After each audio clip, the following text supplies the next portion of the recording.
अस्सलाम वालेकुम students, this is ज़मान ला। आप देख रहे हैं ज़मान अकेडमी। आज हम क्लास इंटर से एक और टॉपिक करने जा रहे हैं जो हमारा कल चल रहा था यूरिन फार्मेशन का। तो यूरिन फार्मेशन में हमने दो चीज़ें पढ़ ली हैं। एक हमने पढ़ा था अल्ट्रा फिल्ट्रेशन और दूसरा हमने पढ़ा था सिलेक्टिव रीएब्जॉर्प्शन। तो आज का हमारा जो टॉपिक है बेसिकली वो है ट्यूबुलर सीक्रेशन और दूसरा हमारे पास काउंटर करंट मैकेनिज्म। तो बात करते हैं ट्यूबुलर सीक्रेशन की। तो ट्यूबुलर सीक्रेशन क्या होता है?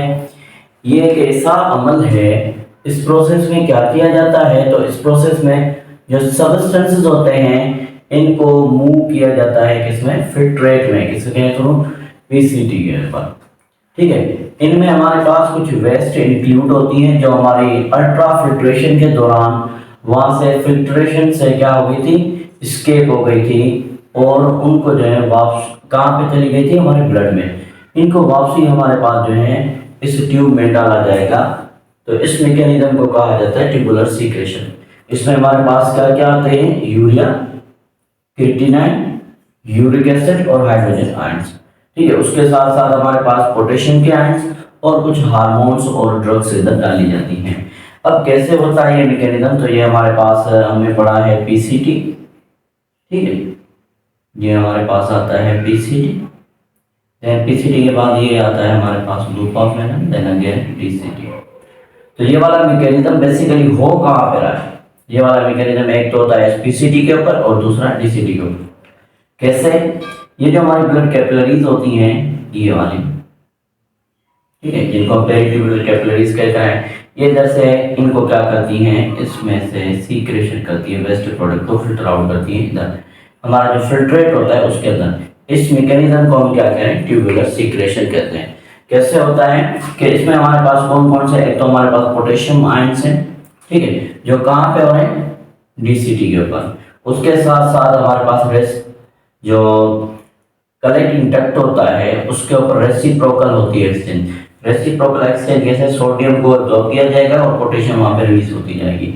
ठीक है, ये वाली जो है हमारे पास कहाँ पे हो रहा है, ये हमारा जो काम हो रहा है ये हो रहा है इस मैकेनिज्म में जिसको हम कहते हैं ट्यूबुलर सीक्रेशन। ठीक है, ये करवाता क्या है बेसिकली, तो ये हेल्प करता है पीएच को मेंटेन करने में। किसकी पीएच को मेंटेन करने में मदद कर रहा है, यूरिन के पीएच को मेंटेन करने में मदद कर रहा है। अच्छा, नेक्स्ट हमारे पास जो आती है बात उसको हम कहते हैं काउंटर करंट एक्सचेंज।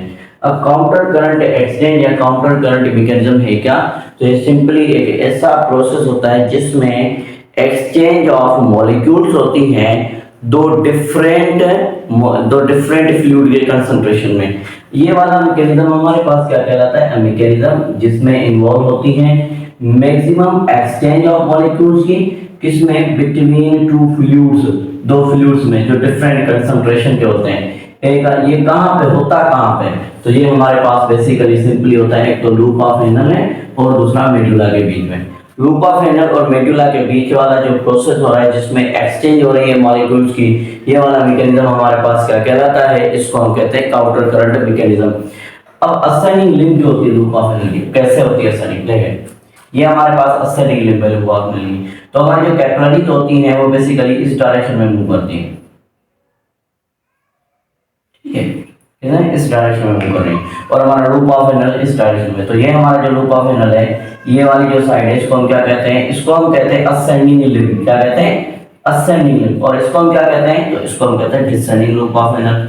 अब होता क्या है बेसिकली ये होता है कि इधर से हमारे पास ये जो कैपिलरीज होती हैं, ठीक है, तो इधर हमारे पास आपके क्या होता है, असेंडिंग में एक तो हमारे पास सोडियम, पोटेशियम और क्लोरीन, इनको रीअब्सॉर्ब किया जाता है। कैसे? क्योंकि ये हमारे पास परमिएबल होती है। क्या होती है, परमिएबल होती है। किस चीज से परमिएबल होती है, इन चीजों को करवाने में, एक तो सोडियम, क्लोरीन, ठीक है, और दूसरा पोटेशियम, इनके आयंस को रीअब्सॉर्ब करवाती है।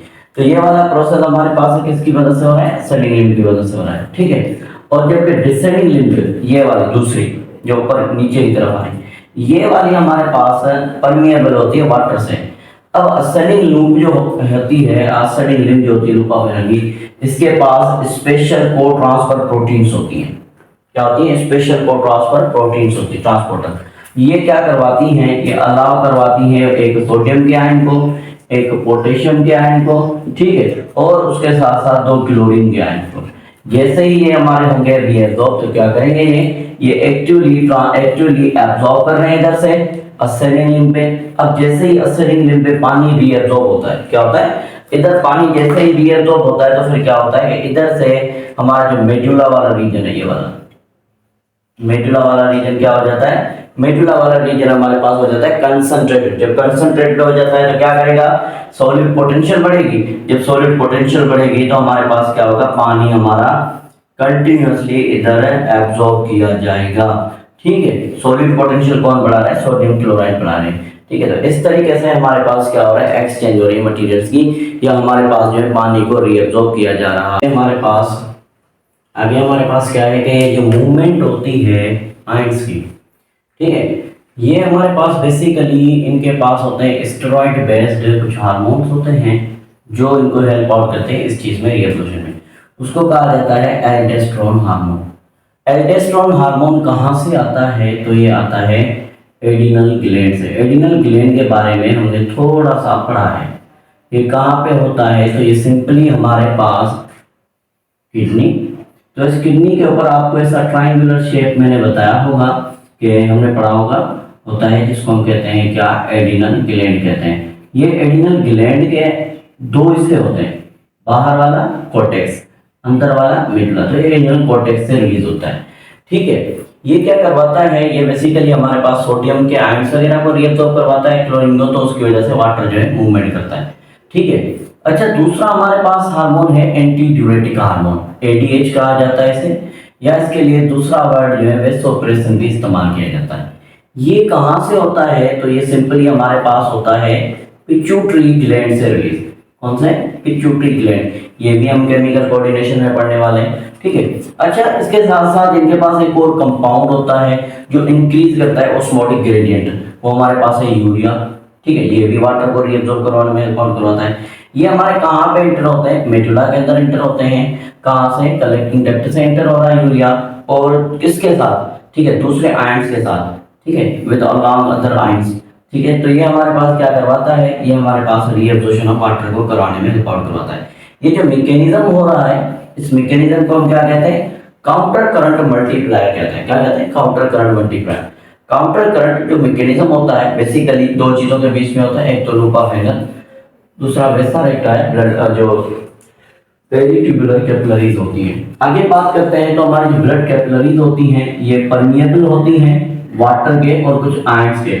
इसकी high ionic concentration, high ionic concentration की वजह से क्या होता है, इंटरस्टिशियम में जो हमारा फ्लूइड वगैरह रहता है उसके अंदर वाटर जो है हमारा क्या होता है, डिफ्यूज आउट होता है, ठीक है। और सॉल्यूट हमारे डिफ्यूज इन होते हैं किसमें, कैपिलरीज में ट्रेवल करने के लिए, किसके थ्रू, असेंडिंग लिंब के साथ साथ और डिसेंडिंग के साथ।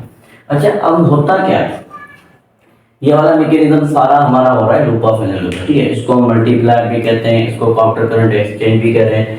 अब अगर हम बात करें डायग्राम में क्लियर में, तो सिंपली तो पहले तो हमने पढ़ा है ये वाला स्ट्रक्चर, आपको याद होगा, मोमेंट कैप्सूल, ठीक है। इसके अंदर जो बंच ऑफ आर्ट्रियोल होता है, बंच ऑफ कैपिलरीज होता है, उसको क्या कहा जाता है, ग्लोमेरुलस, ठीक है। ग्लोमेरुलस में से ऐसे निकालने हमारे पास पेरिट्यूबुलस, अफेरेंट और इन्फेरेंट, ये हमारे पास आ रहा है पहला रीजन। इसको हम क्या कहते हैं, तो इसको हम कहते हैं सिंपली क्या, पीसीटी। पीसीटी के बाद ये नीचे की तरफ आ रहा है, ठीक है, और यू शेप बनाकर वापसी ऊपर की तरफ आ रहा है। ये यू शेप बनाकर वापसी ऊपर की तरफ आ रहा है, ठीक है। इसको हम क्या कह रहे थे, इसको हम कहते हैं loop of Henle. Then DCT, ये हमारे कलेक्टिंग डक्ट में एंटर होने वाला है। तो कलेक्टिंग डक्ट नहीं होता, बहुत होते हैं, ठीक है, जहाँ पे हमारे नेफ्रॉन्स जो है आके इंटर हो सकते हैं। अब हमारे लिए जो काम की चीज़ ये है वो ये है कि इधर से ये जो इफेरेंट आर्ट्रियोल है ये फर्दर ब्रांचेस में डिवाइड होती है, और ये हमारे पास जो ब्रांचेस होती हैं इनको हम कहते हैं पेरिट्यूबुलर कैपिलरीज, ठीक है। अब ये पेरिट्यूबुलर कैपिलरीज पहले पीसीटी और डीसीटी के ऊपर जाती है, ठीक है। फिर ये हमारे पास आती है मूव करती हुई किसके पास, लूप ऑफ हेनल के पास, ऐसे। तो अब पहले तो हमारे पास जो रिएब्जॉर्प्शन हो रही थी, ठीक है, वो इधर से होती है, ग्लूकोज, अमाइनो एसिड्स वगैरह एक्टिवली एनर्जी को यूज करके किया जाता है, तो ठीक है। और जो हमारी जो वेस्ट प्रोडक्ट होती हैं इधर से सीक्रेट की जाती है, ठीक है, यूरिक एसिड यूरिया वगैरह सीक्रेट हो रहा है, ठीक है। और इधर क्या होता है सीक्रेट वगैरह, तो इधर होता है हमारे पास पोटेशियम ग्लैंड सीक्रेट होता है। अच्छा, देन ये हमारे पास जो है लूप ऑफ हेनल, तो इधर से ब्लड इस डायरेक्शन में फ्लो कर रहा है, ठीक है, और इस डायरेक्शन में हमारा यूरिक एसिड फ्लो कर रहा है, जिसको मल्टीप्लाई कहते हैं। इधर से ये जो है बात, ये होती है सोडियम क्लोरीन पोटेशियम, इनको रिएब्सॉर्ब करवाती है, जबकि ये जो होता है हमारे पास क्या करवाता है, वाटर को रिएब्सॉर्ब करवाता है। तो इधर से ज्यादा सॉलिड पोटेंशियल बढ़ती है, तो सॉलिड क्या करता है, वाटर को अपनी तरफ अट्रैक्ट करता है। अगर थोड़ा रिकॉल करें तो ऊपर वाला हिस्सा हमारा कॉर्टेक्स और नीचे वाला हिस्सा मेडुला, ठीक है। ये हमारे पास इधर हो काम क्या हो रहा है, वाटर भी रिएब्सॉर्ब हो रहा है और सोडियम क्लोराइड भी हमारे पास एब्जॉर्प्शन की वजह से, ठीक है। इसकी वजह से कंसंट्रेशन ग्रेडियंट हो रही है, तो पानी मॉलिक्यूल्स मूव कर रहे हैं बाहर। और ये वाला जो है इधर हमने क्या पढ़ा था, क्या रिएब्सॉर्ब होता है डीसीटी के ऊपर। तो डीसीटी के ऊपर बेसिकली हमारे पास बुक में नहीं लिखा हुआ, लेकिन यहाँ पे कैल्शियम गैस होते हैं रिलीज, ठीक है। और ये वाला काम कौन करवा रहा है, तो ये वाला काम करवा रहा है एल्डोस्टेरोन हार्मोन। कौन करवा रहा है, एल्डोस्टेरोन हार्मोन, ठीक है। और ये हमारा जो कलेक्टिंग डक्ट है, इधर एक हार्मोन आता है, उस हार्मोन का नाम है एडीएच, जो वाटर को रिएब्सॉर्ब करवाता है, ठीक है। इधर यूरिया जो है कुछ आयंस के साथ हमारे जो है ब्लड में एंटर हो जाता है, जिसकी वजह से फ्लूइड के अंदर कंसंट्रेशन ग्रेडियंट होती है, तो फिर वाटर रिएब्सॉर्ब किया जाता है, ठीक है। तो आज का हमारा टॉपिक इधर कंप्लीट होता है। इंशाल्लाह कल मिलते हैं नेक्स्ट टॉपिक में, तब तक के लिए अल्लाह हाफ़िज़।